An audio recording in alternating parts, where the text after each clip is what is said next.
Hello friends, kids ஒரு lunch box recipe number 9. First பேனில் கொஞ்சமாக எண்ணெய் சேர்த்து நறுக்கின வெங்காயம், இஞ்சி பூண்டையுமே நறுக்கி சேர்த்துக்கோங்க, சதைச்சி சேர்க்க வேண்டாம்.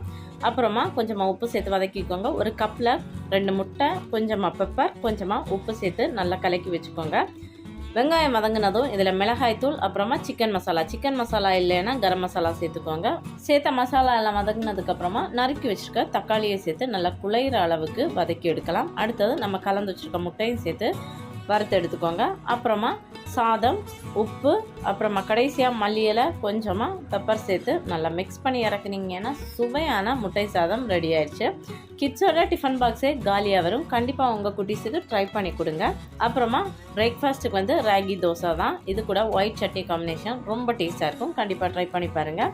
ஈஸியான டேஸ்டியான லஞ்ச் பாக்ஸ் ரெசிபி ரெடி ஆயிடுச்சு. பேக் பண்ணியாச்சு. கூடவே 2 சீஸ், ஸ்நாக்ஸுக்கு ப்ரௌனி எடுத்துருக்காங்க. உங்கள் குட்டீஸுக்கும் ட்ரை பண்ணி கொடுங்க. தேங்க்யூ.